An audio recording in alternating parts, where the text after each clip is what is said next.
This is breaking news. Governor Murphy is giving an update on the coronavirus pandemic in New Jersey. Let's go to it now.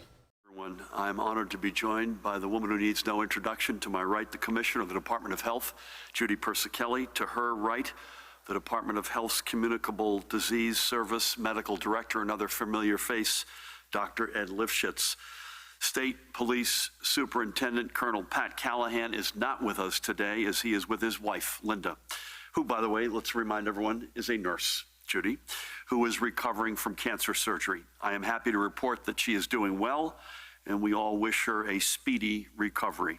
She is a real gem, as is Pat, and I look forward to having Pat by our side again when we see you again on Friday.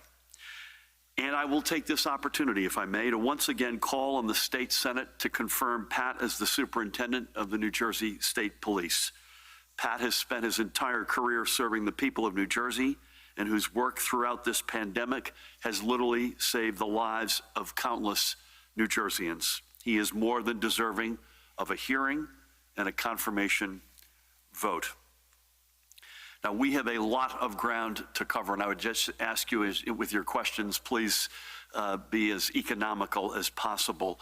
Yesterday, I just want to say, and I'm not talking about who won or who lost, but I'm talking about our early sense of the elections yesterday. A hybrid model, as you all know, a big dose of vote by mail and some dose of in-person voting. And I'm not suggesting that in every single case it was perfect, but overwhelmingly, we believe early returns anecdotally are that it worked very, very well. I could save a question, which is, when do we make the decision on what November is going to look like? Just, we're not there yet.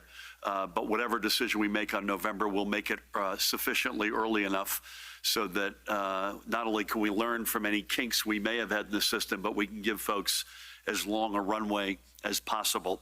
I want to give a particular shout out to our Secretary of State, Tahisha Way, to her and her team. I think they did an extraordinary job. I also want to give a shout out to General Jamal Beal, and I was honored to pin his second star on him this morning.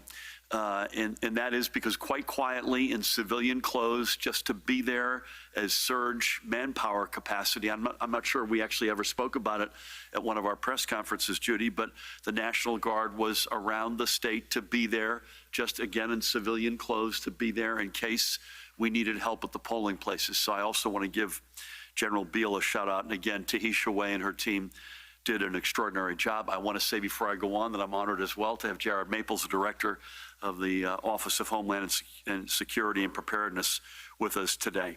So with that, today I am signing an executive order requiring the wearing of face coverings by everyone when they are in outdoor public spaces and social distancing is not practicable. This is absolutely vital when individuals find themselves in a crowded situation, such as when walking down a packed boardwalk or in a line that is not properly spaced apart.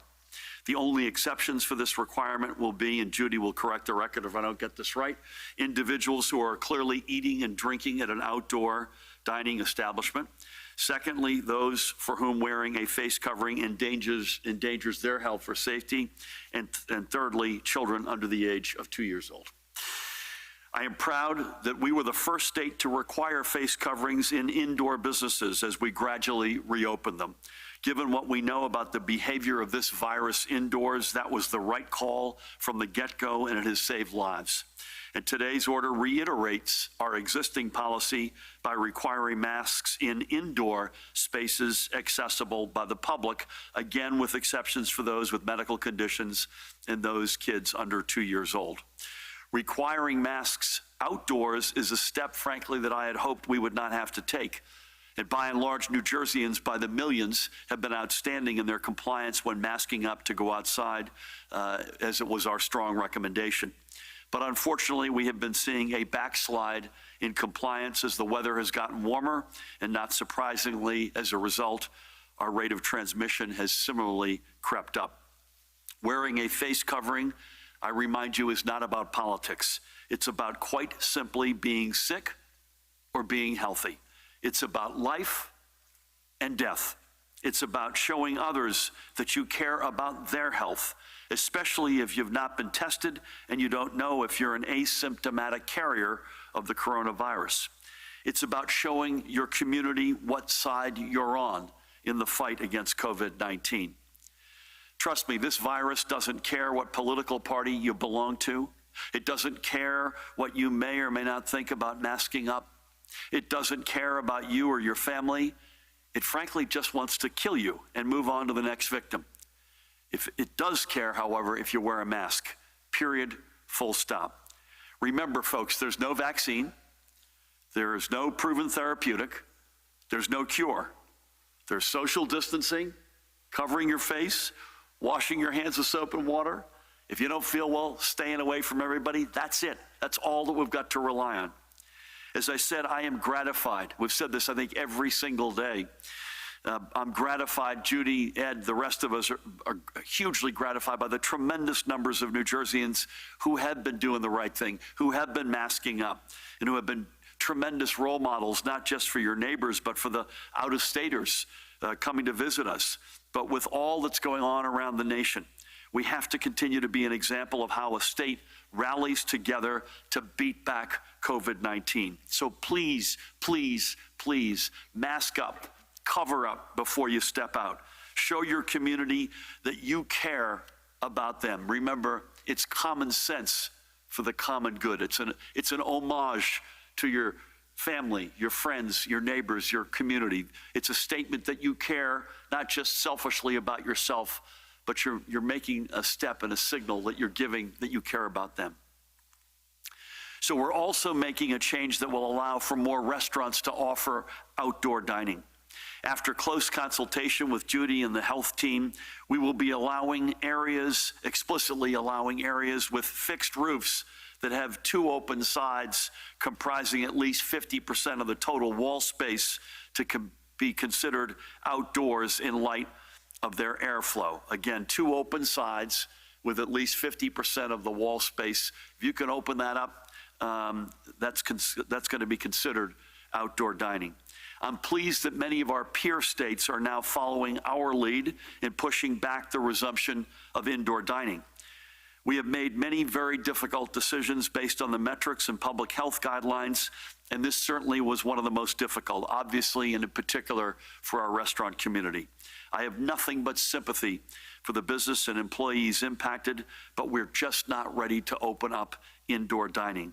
But again, we must put public health over politics, and as numerous states and frankly counties and cities nationwide follow our lead, we know it's the right call.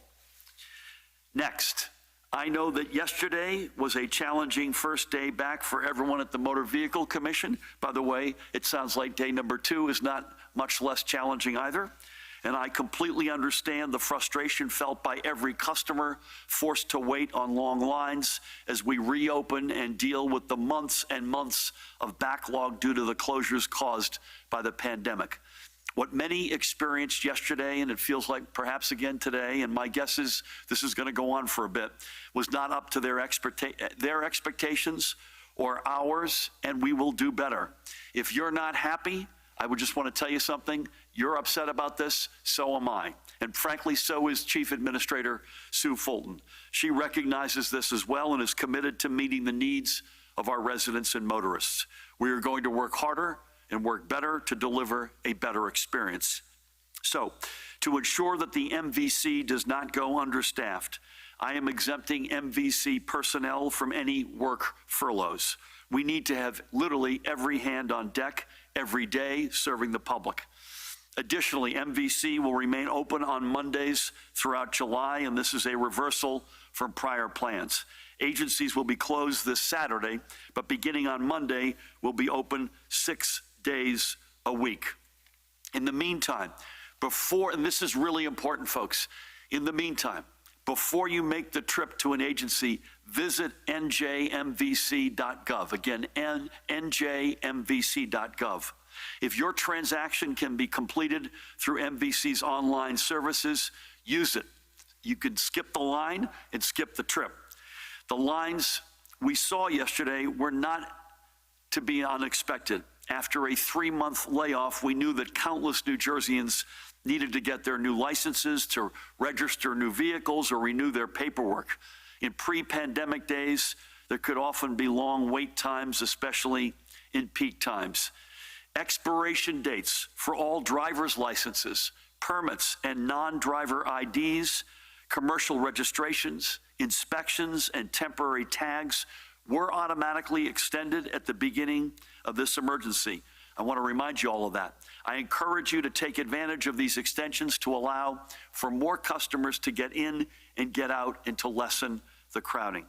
And obviously, we don't want anyone, bless you, we appreciate why you might be doing it, but please don't be camping out overnight at an MVC agency or facility. Please stay home and stay safe. See if you can conduct business online. Wait a few more days, perhaps, but please don't camp out. The women and men of the MVC are hardworking, and they are doing their best to help serve New Jersey's motorists. They are our neighbors and friends. And I know these times can be frustrating, but please, please, please be polite as they work to serve you. Again, I want to repeat what I said a minute ago. You're frustrated, and so am I, and so is Sue Fulton. And we are committed to getting this into a better place. It is not entirely unlike the experience at the beginning of the pandemic with the tsunami of folks unemployed seeking unemployment benefits and insurance. We have a backlog that has now been months in the making, and we'll do everything we can to make this a better situation, but it won't be overnight. But the combination of more days, reminding folks that expirations have been extended, really strongly encouraging folks to go online, NJMVC. Can you put that up again, Danny? NJMVC.gov. It is up. Just go there first, because you're going to find you may well be able to do your business online. And there's a whole range of services, I won't go through them, that you can do online. Please do that. Please have patience and respect for the folks who are serving you and doing their utmost to make this process as painless as possible. And again, I want to prepare everybody for the fact this is not going to get better overnight. So we'll unfurlough any workers at MVC. We'll extend the number of days. We'll ask you to go online and do everything you can online. But we've got a big backlog, and we're going to have to chop through it and get through this together. Switching gears, but staying in sort of a transit mode, I want to reiterate the announcement made last night by NJ Transit that another class of rail engineers has graduated, having completed their 78 weeks of classroom and practical training and passed their final, ready for this, Judy, 800-question exam. Since our administration took office, we have now expanded the ranks of NJ Transit's rail engineers by 56. That's a nearly 20% increase from the staffing level we inherited. With each class we graduate, we move NJ Transit forward, and we ensure NJ Transit's ability to run a full schedule of trains. So to each of our newest locomotive engineers, congratulations and welcome aboard. Now, before I go on, I reiterate the need to secure the funding we will need to protect against an imminent fiscal meltdown by allowing us to go to the bond markets for an emergency infusion of cash to keep our state afloat. The Senate has had this bill for 3 months. The Assembly, under the leadership of Speaker Craig Coughlin, has passed it, and I thank them once again. It is well past time to secure the funding that is threatening our ability to have in place the programs and safeguards our residents and our communities desperately need to recover from this emergency and get back to work. It's time to post this bill for a vote. September is coming quickly, and if there's no action soon, and I mean in a matter of days, we will miss our opportunity. And by the way, even if it were passed, say, today or tomorrow, it will still take many weeks, I think as much as 12 weeks, for us to get to the point where we'll have the money we need to keep this state running. We're already cutting it way, way too close. Let me be perfectly clear about what will happen if this bonding authority is not passed. Funding for our children's education, funding for critical support programs that lift up countless New Jersey families, funding for essential programs that our underserved communities need, and more will be left unfunded or underfunded in the next budget. And we cannot simply cut our way out of the budgetary hole we will fall into. I've already offered painful cuts and negotiated hundreds of millions of dollars in savings with our labor partners. But this is a multi-billion-dollar hole. The level of cuts we've had give us no other choice but to make, we've had no other choice rather to make, but if we have to look forward to the next budget and take those steps again, it would set our state well back on its heels at a time when we need to be leaning forward into a recovery. Law enforcement, public education, public health workers, property tax relief for our middle-class families and seniors, tuition assistance for our next generation, all of it and a lot more will be on the chopping block and likely gone. So now is not the time for politics. I literally do not care about who gets crowned a so-called winner. I care about how we're going to make New Jersey the state where everyone, not just some, but everyone can thrive. And not just the special interests or the privileged few, but literally everybody. I know how Trenton works, or in many cases doesn't work, in normal times. These are not normal times. I cannot allow politics to deny our state the resources that we need to provide real relief for millions, literally millions of our families. Again, the Senate has had this bill for 3 months. Let's get this done. With that, a lot of business out of the way. Let's get to the overnight numbers. Yesterday, we received another 335 positive cases. The total now cumulatively is 174,039. The daily positivity rates for tests recorded on July 6th was 3.23%.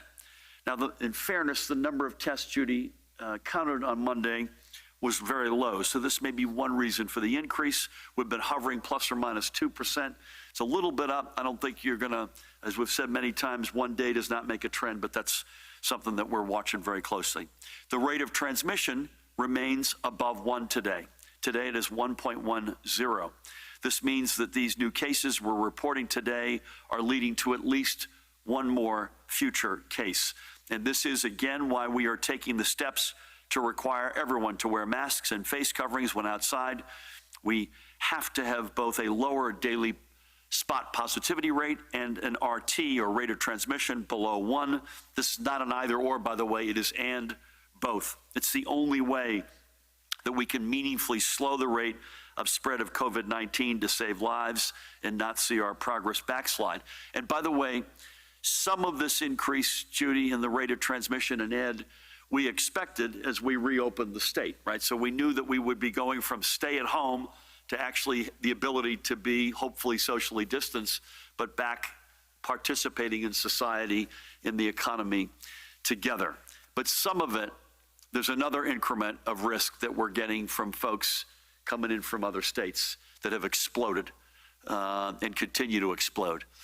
And so we need everybody to continue to do the right thing, and that includes anybody who's coming in from another state that is a hot spot. We now have 19 of them on our list.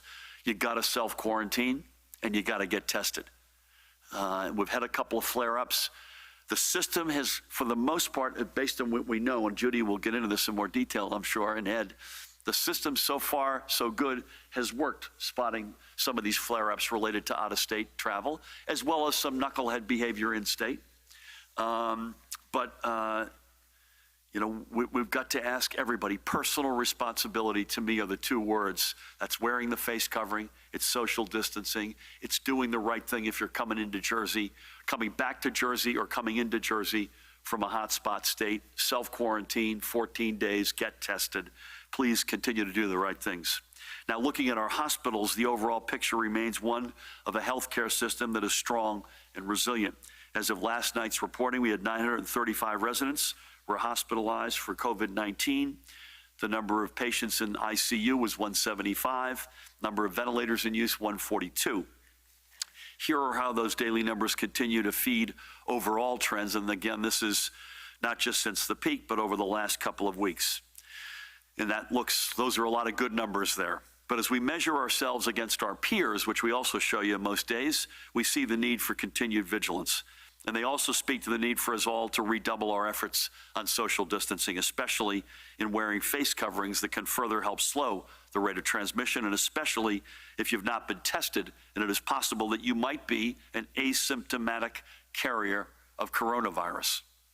The point of our work isn't that we want our hospitals to be ready for more patients. The point of our work is to keep people out of the hospital entirely. So folks, again, personal responsibility, please do your part. Today, we're reporting another, sadly, with the heaviest hearts, 53 confirmed COVID-19 deaths, and that is now a total of 13,476 confirmed losses of life from our extraordinary New Jersey family. The number of probable deaths has been increased, Ed, to 1,947. Judy, I'll tease this for Judy, and then Ed may want to weigh in as well. We haven't said this in a while, Judy, but we used to say it almost every day. This does not mean that 53 people died since noon yesterday from COVID-19. In fact, Judy's got the numbers from the hospitals, which are quite low. This is the, and we want to be as accurate and faithful in our data as humanly possible. These are the folks that we can confirm have died in this pandemic, the newly confirmed folks we've lost since we last gathered. It does not mean that these are the folks who have necessarily passed since midday, say yesterday. Some of these go back quite a bit, and so Judy and Ed can get into some of that in their remarks. So as we do every day, let's recall 3 more of the New Jerseyans we have lost. We'll begin by remembering Elia Nicolaides, a 30-year resident of Warren Township. Born and raised on the island of Cyprus, Elia was working at an international shipping agency in 1959. I was the ripe age of 2 at that point, when she met a visiting American lawyer named Mark Nicolaides at a cousin's party. The chance encounter was love at first sight, and Mark asked her to join him on his return to the States, and they were married only 1 month later. She started work at the Atlantic Bank in New York City, but would leave to raise her and Mark's 2 sons. The family moved across the Hudson River in 1966, first to Plainfield and 2 years later to Warren Township, to a home that was open always to friends and family, including the family whom she and Mark helped escape and save from the war in Cyprus in the 1970s. With her children grown, she returned to work outside the home, working another 14 years at First Atlantic Bank in South Plainfield before retiring in 1996. Now, Elia and Mark eventually came to call Palm Beach their home, but their Jersey roots remained strong. She leaves behind Mark, as well as her sons, JP, who is a dear friend of Tammy's and mine, and his husband, Red Bank councilman and Democratic chair in Red Bank, another dear friend, Ed Zipprich, and also her son, Christopher. She also leaves 3 granddaughters, Mary Kate Zipprich, Willow Nicolaides, and Nikita Nicolaides, as well as her sister-in-law, Andrula, and many nieces and nephews, and great nieces and nephews. Elia was 82 years old. May God bless her soul and memory and watch over her and her family. Next, we head to the Pine Brook section of Montville Township in Morris County to remember Joyce Brauckley. There's Joyce standing, bless her. Born in Newark and raised in Caldwell, she called Pine Brook home for the majority of her life, even convincing her late husband, Helmuth, to move there from West Orange. Her family remembers her as a compassionate woman who did whatever she could to brighten someone's day, whether it be a note in a card or a home-cooked meal. She found her inspiration in her faith, and she was a longtime member of the Jacksonville Chapel in Lincoln Park. Joyce leaves behind her sons Kurt, Christopher, and Eric, and I had the great honor of speaking with Eric, who, by the way, he and his wife both had COVID-19 hard, and Eric literally just retired, I think within the past week, from the Montville Police Department. And also their families, which include grandchildren Tyler, Justin, Jonathan, Lindsay, Amanda, Christian, and Kate. She is also survived by her siblings, brother Richard and sisters Joan and Judy and their families. I want to give Montville Mayor Frank Cooney a shout out for making sure that we knew all about the extraordinary life that Joyce lived. Joyce was 77 years old, and we know her memory is a comfort to her family and to all who knew her. God bless and watch over her. Finally, today we recall Vincent Buczynski Jr. of Newton in Sussex County. He was just 70 years old. Vincent was an artist and an educator, a graduate of both Pratt University on Long Island and Montclair State right here in New Jersey. For 30 years, he taught and inspired thousands of students in his classrooms in Harrison High School and Sussex County Community College. And even in retirement, he didn't let up teaching art classes to Newton's seniors. An award-winning abstract artist, his vision was fueled by what he called the turbulence of life. Ain't that the case, huh? Vincent's work was displayed not just here at home, but also in galleries across Pennsylvania, California, and Massachusetts. Vincent is survived by his daughter, Bretlyn, with whom I had the great honor of speaking yesterday, and her husband, John, and their children, Bram and Rosalie, and by his son, Kyle. He also leaves behind his sister, Patricia, and numerous close cousins and friends. They'll all miss his silly humor, easygoing nature, and his love for family. And by the way, Judy, this happened. This is a tale that we've heard all too often. Vincent had open heart surgery in December, so that made him more vulnerable. And then he after the hospital, went into rehab, and that's where they think that he caught the virus. We thank Vincent for sharing his artistic passions and talents with us. God bless and watch over him and his family. Elia and Joyce and Vincent are three examples why we need to take this pandemic seriously and why we have to take every precaution to stop it. So when you put on your face covering, you are telling others that you do not want your family, or theirs, by the way, to have to know what it is like to lose a loved one to this virus. Not wearing a mask isn't a sign of strength. It's not a symbol of politics. Not wearing a mask is an act of selfishness, plain and simple. It's a sign that you think you're invincible, and the hell with everyone else. The time for selfishness ended back in March. Now, before I close, I want to give a couple of well-deserved shout-outs. First, I want to recognize another one of the small businesses committed to their community and to our recovery. This is Heyday Coffee in Atlantic City, owned and operated by entrepreneurs Evan Sanchez, with whom I spoke yesterday, and Zenith Shah. Both Evan and Zenith grew up right outside of AC, and both of them gave up careers in bigger cities to return to their roots, to be part of Atlantic City's renewal through their company, Authentic City Partners. Through Authentic City Partners, they opened Heyday, Atlantic City's first independent coffee shop, on the beach block at 155 South New York Avenue, in the heart of the Orange Loop, a space where residents and visitors alike could gather. Evan and Zenith are now eyeing a fall reopening. They reminded me that Attorney General Gerbere Graywall was a good customer in Heyday 1.0. However, through a $50,000 micro business loan from the Economic Development Authority, Heyday is still at work. The shop just hired a full-time manager, and Evan and Zenith are now looking to hire between 7 to 10 part-time and full-time employees, as well as purchasing new equipment to fuel Heyday's future. Heyday is just another example of how we're working with our entrepreneurs and small businesses to help them survive this emergency and to find their footing for a prosperous future. And I encourage other small business owners to visit www.njeda.com. That's www.njeda.com to learn what assistance may be available for you.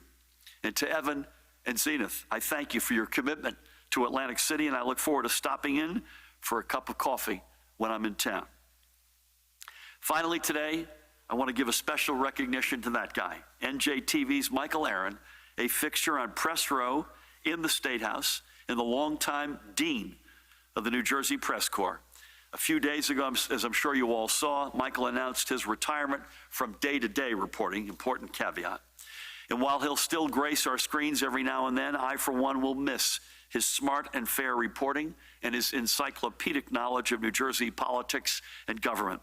He was a newsman's newsman, always tough but fair to those he covered, always ready to mentor the next generation of journalists, but always willing to get his story and to get it right. So to you, Michael, and I know you're watching, as I think you said to me in a text, you've only missed a couple of these.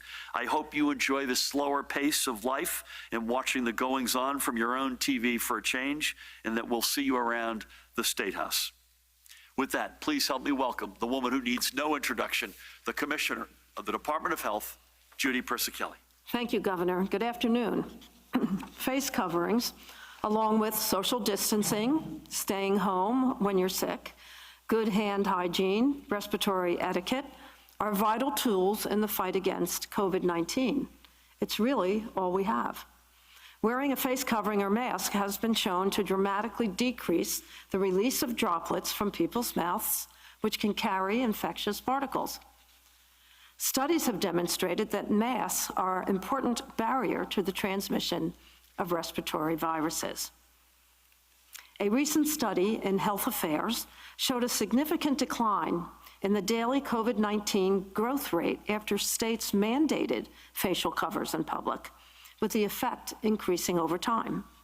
The study projected that as many as 230,000 to as high as 450,000 cases may have been averted due to the face covering mandate.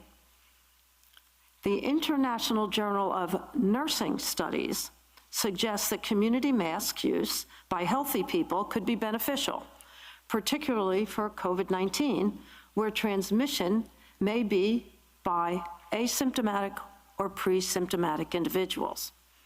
And data included in the New England Journal of Medicine this spring examined the amount of droplets that were expelled when someone is speaking. It showed that hundreds of droplets, ranging from 20 to 500 micrometers, were generated when saying a simple phrase, but that nearly all of these droplets were blocked when the mouth was covered by a cloth. COVID-19 spreads mainly among people who are in close contact with one another, within about 6 feet for more than 10 minutes. So the use of cloth face coverings is particularly important in settings where people are close to each other or where social distancing is difficult to maintain. To help prevent transmitting disease, it is critical to wear the mask correctly, covering both the nose and mouth. When possible, clean your hands with soap and water or an alcohol-based hand sanitizer immediately before putting on the mask, adjusting it, and after removing the cloth face covering, and wash the face covering after use. Moving on to my daily report, our hospitals, as the governor shared, reported 935 hospitalizations and 175 individuals in critical care, of which 81% of those individuals are on ventilators. The hospitalizations are remaining flat. We have been rolling up the field medical stations across the state as a result. At the end of last week, we shut down the Atlantic City site. However, we are keeping the supplies in storage in case we need to boost hospital capacity again in the near future. There are no new reports of multi-system inflammatory syndrome in children, so the total remains at 51 cases in the state. As a reminder, the children affected have either tested positive for active COVID-19 infection or had antibody tests that were positive. In New Jersey, thankfully, there are no deaths reported at this time. The governor reviewed the new cases and deaths reported today. In terms of deaths, the breakdown by race and ethnicity is as follows: white, 54.3, black, 18.3, Hispanic, 20.2, Asian, 5.5, and other, 1.7. We reported 53 deaths today. As a reminder, the deaths we are reporting are lab confirmed and death certificate verified and include deaths as far back as March. At our peak, deaths in hospitals rose to over 400 daily. Today, over the past 24 hours, we are reporting 5 deaths from COVID-19. At the state veteran homes, the numbers remain the same as they do at our psychiatric hospitals. Overall, our positivity rate as of July 4th is 3.23%.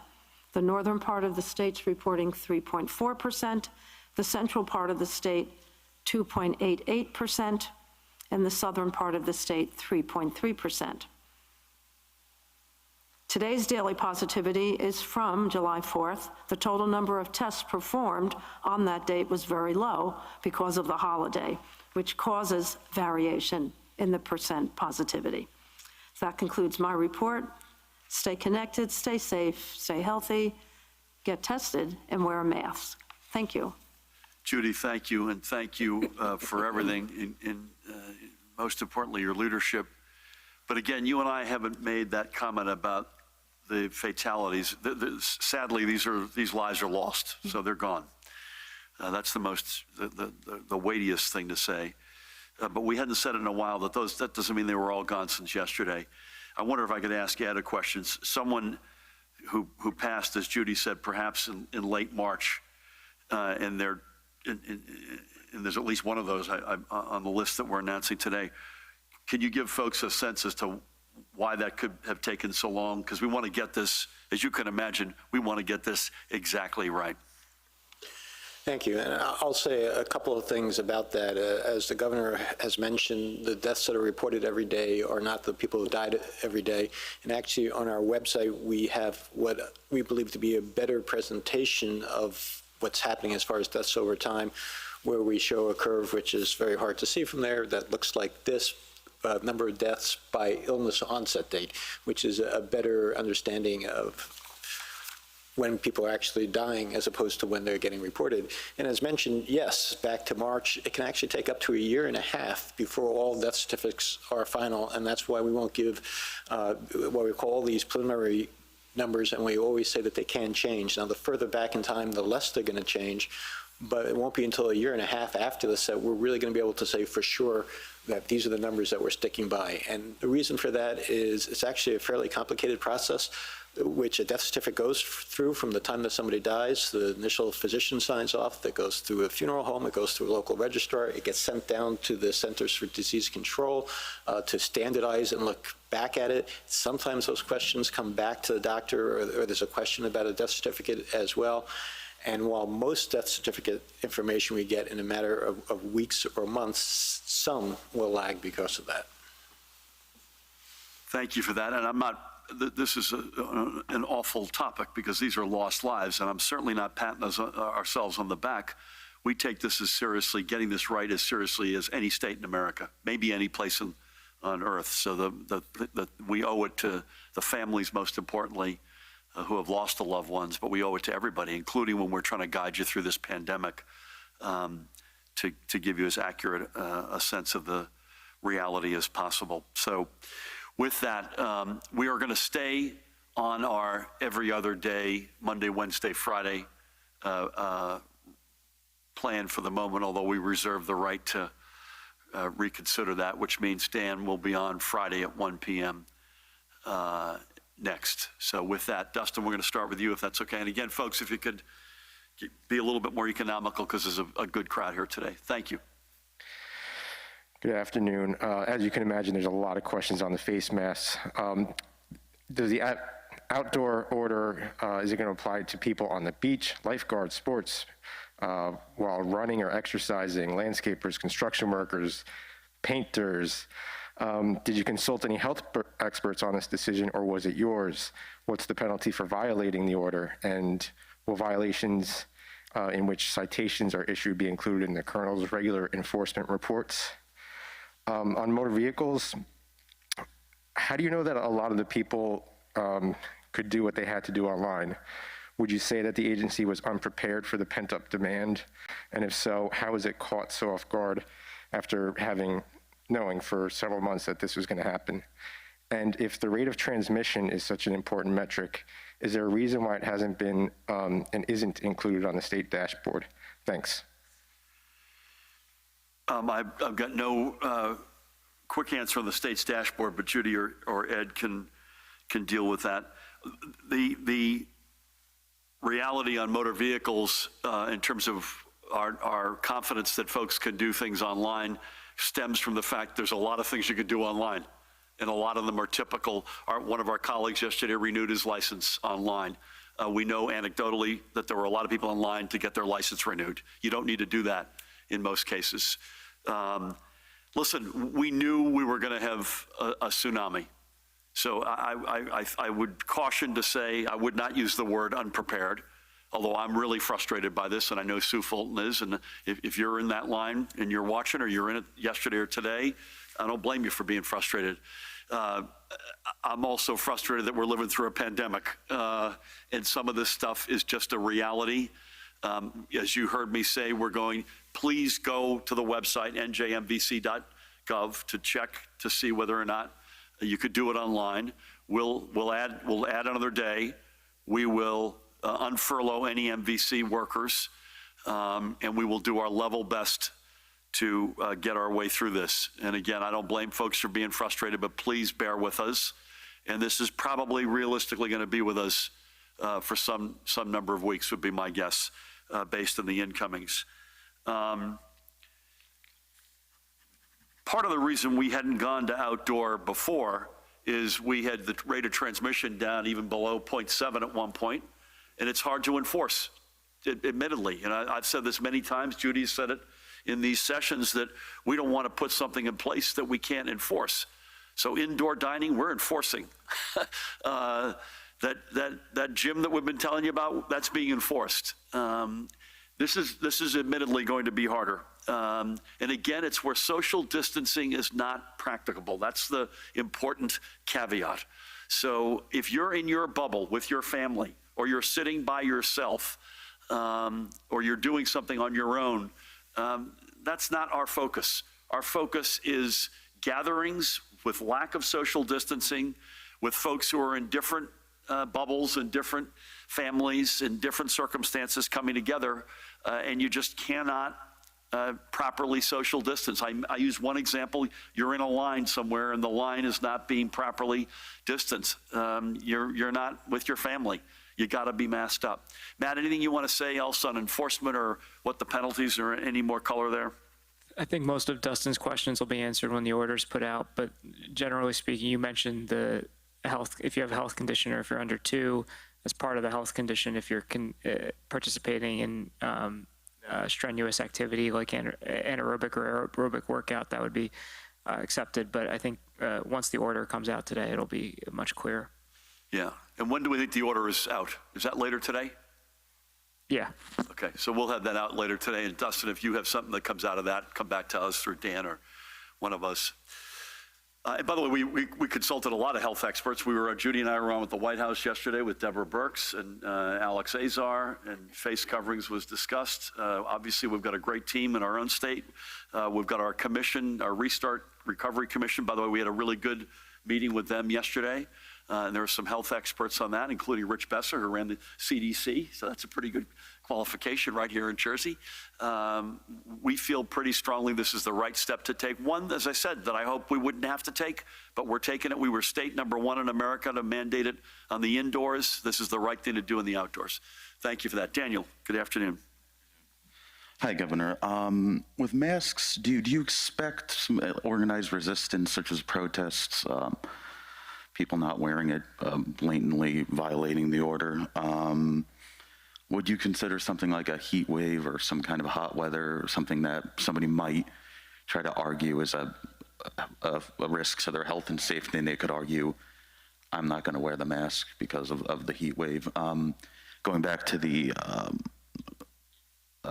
say, sort of organized resistance, how would you crack down on that if people are blatantly not wearing masks?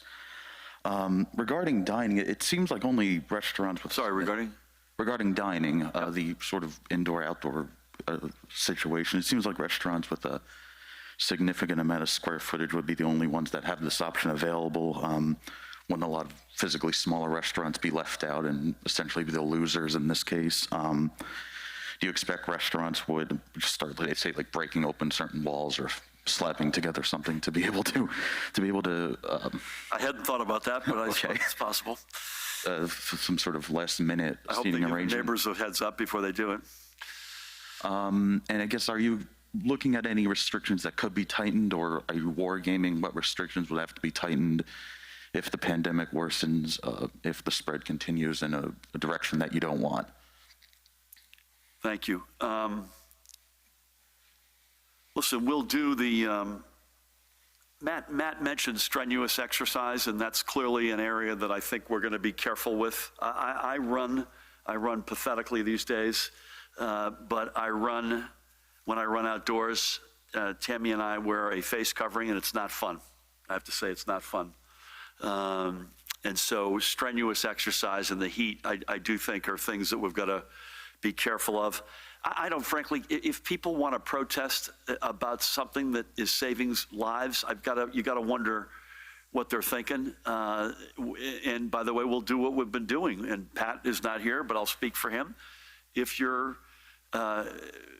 protesting, you have a right to protest. I hope you do it online. But if you protest, you got to wear face coverings and social distance, regardless of what you're protesting. But the point is, this is not politics. On restaurants, listen, I don't know that we're going to, I hope the indoor, as I've said many times, Judy and I and Ed hope that the indoor dining reality is not a forever and always, just because we've pushed it back. So that I don't know that I would reconfigure your restaurant just for the sake of a period of time here. Are there winners and losers based on how the restaurant's configured? Sadly, probably yes. There are some that can do this and some that can't, but we're trying to do everything. We've allowed outdoor dining. We've really worked with municipalities and counties to get roads open and get roads blocked off rather, and get more space for restaurants. Take out alcohol, as I mentioned. Opening up walls that you can open up. We're doing everything we can. And God willing, we'll get to indoor dining at some point. I hope at some point in a reasonable future. Listen, we just took a big step today, so don't underestimate the thought that Judy and her team and the rest of us put into mandating face coverings outdoors.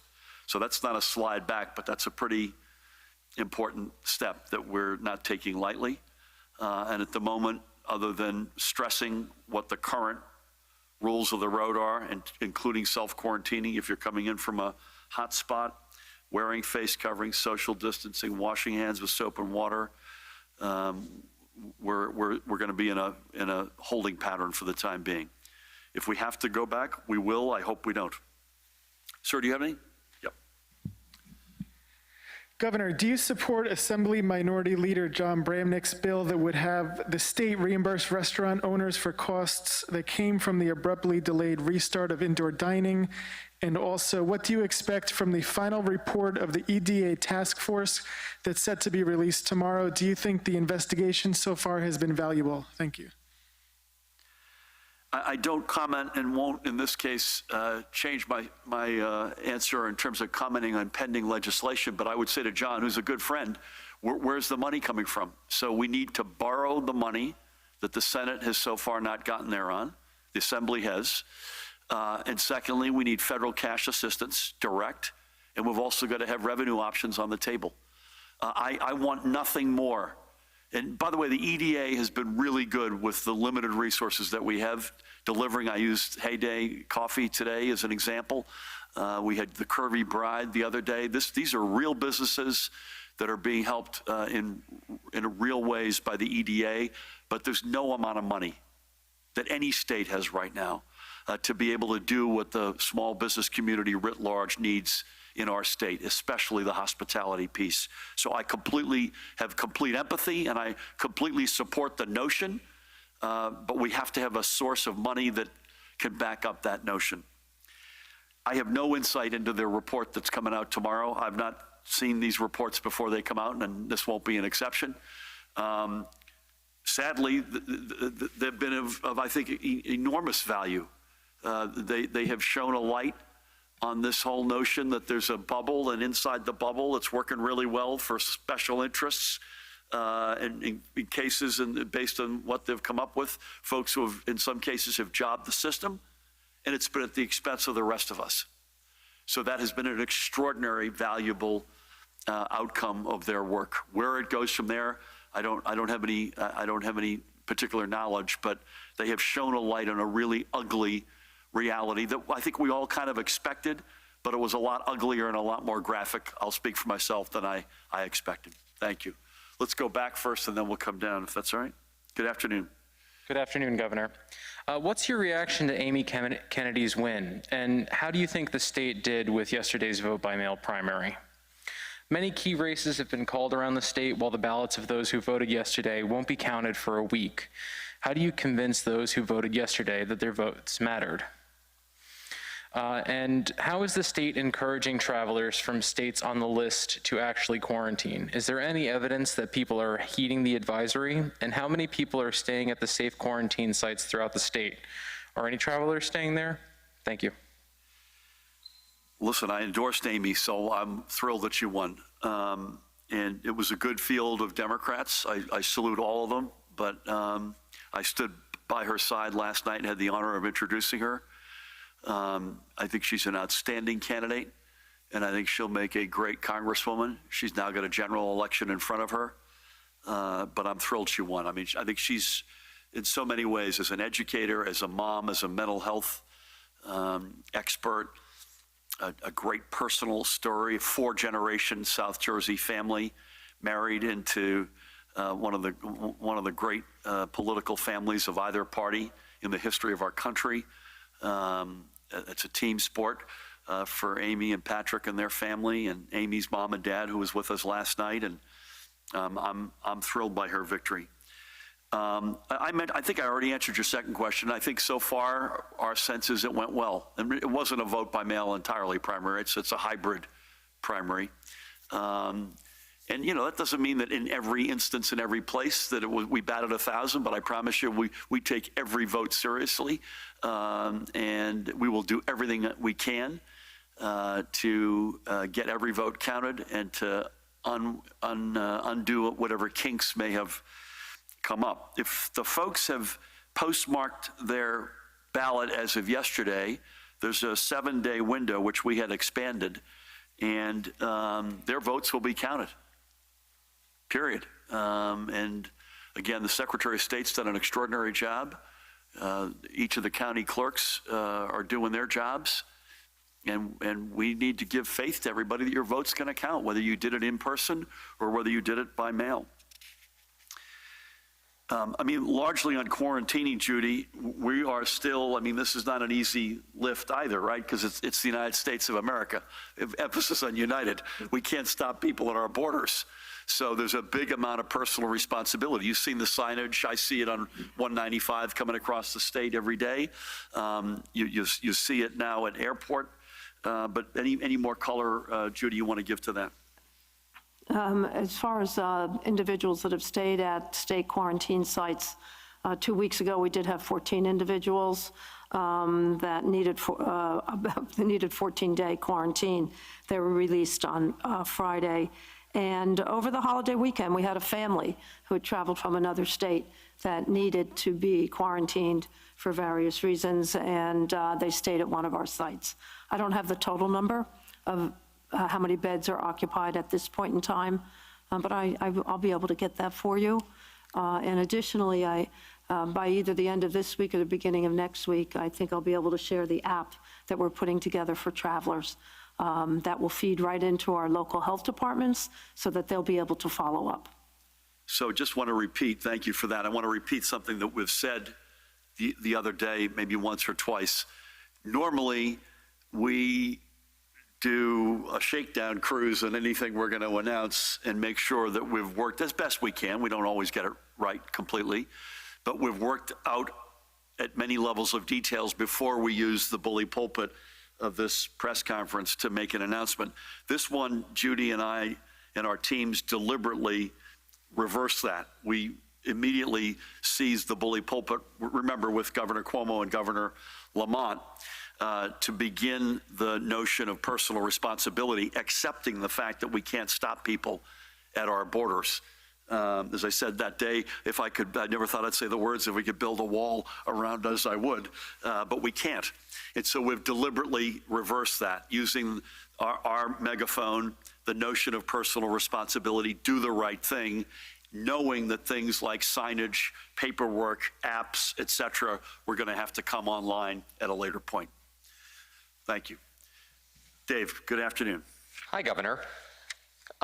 Just a point of clarification with regard to the outside mask wearing. If you're taking a walk in your neighborhood, I'm assuming, you know, if you can social distance, you see somebody else coming, one person goes in the street, the other one stays on the sidewalk, that would be okay, I'm assuming, or maybe you can clarify I think that. you can assume that. I mean, Okay. I'll cut you off on that one and just say, listen, if you're not inside of a 6 or even, I'd be even more conservative, and it's not for a meaningful amount of time, like you're standing in line spaced next to each other, but you're out for a walk by yourself or with a family member, they're in your bubble, I think you're okay. Okay. Is that fair? With regard to the MVC, a lot of people were upset about the lack of communication from the MVC. So what do you think of the idea of maybe a manager going outside and either trying to let people know, listen, you know, you got 700 people here, we can only deal with 200 today, why don't you guys go home?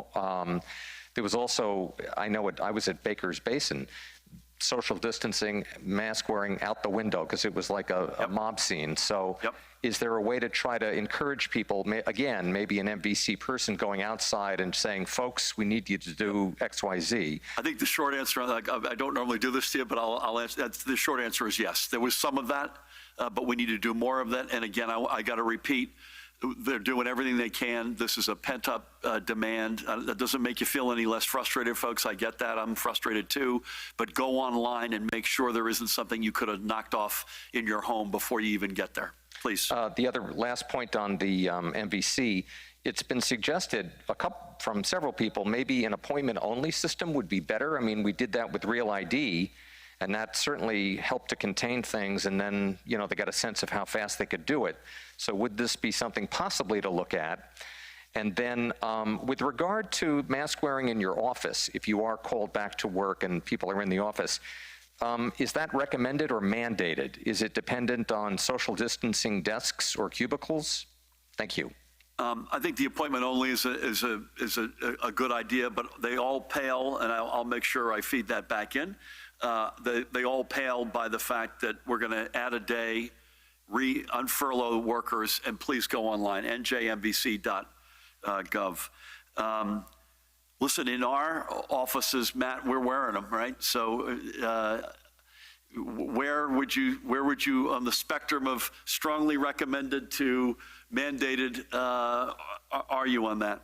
The order says each office would have to have a policy for when their employees are in frequent contact for masking. So there's some discretion there, but obviously the order is, given it's mandating masking more broadly, it's strongly encouraging masking, but a mandate for businesses specifically is a policy. You know, it's a different reality. I assume you'd share this. It's a different reality. If I'm in my office by myself with the door closed, making condolence calls, which I do regularly, that's a different reality than if we're, you know, Matt and George Helmy and I just had a meeting before coming over here. The three of us were masked up. We were 6 feet apart, by the way, but we were still masked up. So thank you. Let's go back and do a banana in here. So we'll start with you, sir. Good afternoon, Governor. Phil Andrews, New Jersey News Network. I have 3 quick questions. The president has threatened to deny federal aid to any state that doesn't make the effort to reopen schools and send their kids back. I know that Governor Cuomo said that he's not going to be bullied into doing that. I was just wondering where you stood on that. Next Saturday, of course, is the Haskell Stakes. You've got horses coming from outside the state. They're handlers, they're jockeys, they're trainers. I understand that they may need a waiver to avoid the quarantine situation. And with the Haskell still in mind, now that facility, the grandstand, seats 8,000 spectators, but overall they can get like 60,000 in there. You've limited it to 25%. Why is it 25% when it's basically an outdoor arena? Thank you. I thought you had 3. Is it just 2? You gave me 3? Okay. I gave you education, the waivers for the people coming out of state for the horse racing, and then why the limit on the number of people. I see. Okay. Not necessarily specific to the Haskell. Listen, we've put out our plan to reopen schools. with Dr. Repillette before he moved on, did great work with Judy and her team. I don't see it necessarily as a bullying thing. We want to be back to school. You know, we're giving districts a significant amount of latitude, but we're given some pretty specific parameters on the sorts of things we expect. We were on with the White House yesterday. Education was part of that discussion, but I thought it was a reasonable discussion. But we're going to do the right thing as it relates to health care. So if we think whatever step we're taking, if we think we're putting people's lives at risk, we're going to make sure we do everything we can to not do that. I don't, please God, don't anticipate that's the case when we turn the corner 7 or 8 weeks from now, but that's where I would be. I thought you were going to ask me if we're going to make the horses quarantine, if they're coming in from out of state. They are waiting for waivers from you. I'm wondering what your thoughts are on that, and when will those waivers be signed? Yeah, I don't have any color on the waivers. Matt, do you have anything to add there? They're not waiting on waivers. The order, the FAQ put out by the Department of Health makes this very clear that business activity is exempted from the quarantine order, and that would cover people coming in for professional activity. So we're not aware of anyone making any requests for orders. And with respect to the capacity, it's not accurate to say 25%. There was an administrative order issued on July 2nd that lays out very clearly the various capacities for the horse racing facilities. We worked in collaboration with the tracks. It is broken down by their restaurant capacity. They have sports book capacities at the tracks. And then there's the capacity, the gathering limit with respect to the people in the actual grandstand. So I would just ask you to consult that order because that lays out very clearly the parameters, and the tracks operated last weekend under them. They're telling us. Hold on, sir. Go ahead. Yeah, I'm sorry. They're telling us that only 2,000 people are allowed in to watch this race when the capacity is that? That was negotiated directly with them. Am I right? Yeah, pursuant to both health guidance and the realities of a horse track being a large facility over many, many acres in many instances. But we've worked directly with them, and the order is the order it was issued just last week. So I highly doubt it will change. If you hear on the waiting waivers, if you've got specific people, get to Dan right behind you or Matt, and we will disavow them of that because that's not the way the executive order is written. Thank you. Elise, good afternoon. Hi, good afternoon. You were drenched a few weeks ago dining outdoors. For the indoor restaurants that can open under your new open air guidelines, are you risking more anger from owners who now have to keep an eye on the weather and plan food buys and staffing around that? Thank you. I don't know is the answer. I mean, we're trying to give as much running room as possible to the restaurant community. And so it seemed to me that if you've got a fixed roof, it seems to us, Judy, forget me, but to you, if you've got a fixed roof and you could get at least 2 sides of that open and you get at least 50% of your wall space to be open door, we're trying everything we can to give more oxygen to the community, literally in this case and figuratively. And as was asked earlier, some folks don't have that ability, and we accept that. And it brings us no joy that they don't have that ability. But again, also, we hope this is not a forever and always. I have to remind folks, this virus, and Ed and Judy will back this up, is dramatically more lethal indoors than outdoors. And we just can't ignore that fact. We can't ignore the fact that our rate of transmission has gone up. We can't ignore the fact that the virus is exploding in other states right now in the country. And we'll do everything we can, but at a certain point we have to, remember, public health creates economic health. We cannot jump the gun nor transpose those steps. But thank you. Brent. Good afternoon.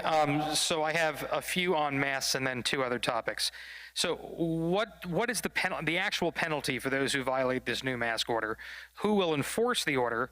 Will kids playing youth sports be exempt? How much citizens policing should we expect? People being Karens, I guess they call them, saying you should be wearing a mask. What about masks while you're waiting for food or drink outdoors?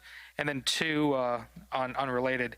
Do you think your late endorsement of Amy Kennedy helped her victory? Do you see her victory as a response to George Norcross and the South Jersey Democratic machine? And do you think she can beat Jeff Van Drew in a tough district?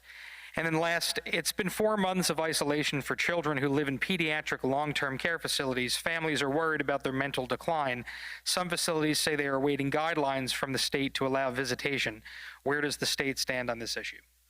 I will ask Judy to address the last one, but that's one that we're painfully aware of and have enormous sympathy. I think on the masking, let's wait. I'm going to use Matt's answer from earlier. Let's to Dustin. Let's get the order actually out there. But it does not include kids playing sports. And again, I think we touched on that earlier. And I absolutely will say, if you're waiting in line for anything, food, drink, or anything, please have face covering on. And again, this is when you're outside and social distancing is not practicable. Amy Kennedy, I am thrilled she won. Again, I'll incorporate my earlier answer by reference. It has nothing whatsoever to do with any block of Democrats, South Jersey or otherwise. And can she beat Jeff Van Drew? You betcha she can beat him. This is not a political gathering, but you betcha she can beat him. It's going to be a tough race. He's an incumbent, but he made a decision, and he's going to have to live with that. And I think she's a great candidate and will really represent folks on both sides of the aisle exceptionally well if she's elected as a congresswoman. And again, I'm a huge, huge fan. Judy, anything on pediatric long-term children? We're working on guidance for allowing visitation at some level for pediatric long-term care for all of the reasons that you spoke about. We're as concerned as well. And again, we'll let the order come out on masking. That'll be part of the order, yep. I will, when in Rome, we should mask up, right? So here we go. Thank you all for that. Again, lots of moving parts. Bear with us on the order on outdoor face coverings. When in doubt, regardless of what the order says to the letter of the law, put on a face covering if you're going out. It's literally that simple. And I think, Dave, to your question is, can you, if you're literally by yourself or you're with your own family in your bubble and you're outside, clearly that's your backyard, different story than if you're obviously, again, I think a lot of this comes to common sense and personal responsibility. You know, were you in a state that's raging? If you were, please do the right thing and self-quarantine and test. If you're going out and you know you're going to be, to Brent's question, you're waiting on a line and you might be packed in, wear a face covering. Certainly if you're going to the Motor Vehicles Commission right now, wear a face covering. And again, a huge amount of this is personal responsibility and common sense. And the great news is, as we say literally almost every single day, New Jersey has been a 10 out of 10. Yeah, there have been some exceptions, but boy, folks by the millions have done the right thing, whether it was staying at home at the beginning, learning in school remotely, putting the right pieces in place in retail establishments, doing the outdoor dining thing so creatively and so well. We need that level of responsibility to continue, whether it's face coverings, whether it's coming in from out of state and quarantining, whatever it might be. Keep it up, folks.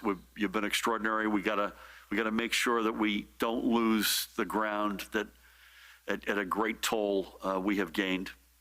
And again, on motor vehicles, check the website out, NJMVC.gov. If you're frustrated, I don't blame you.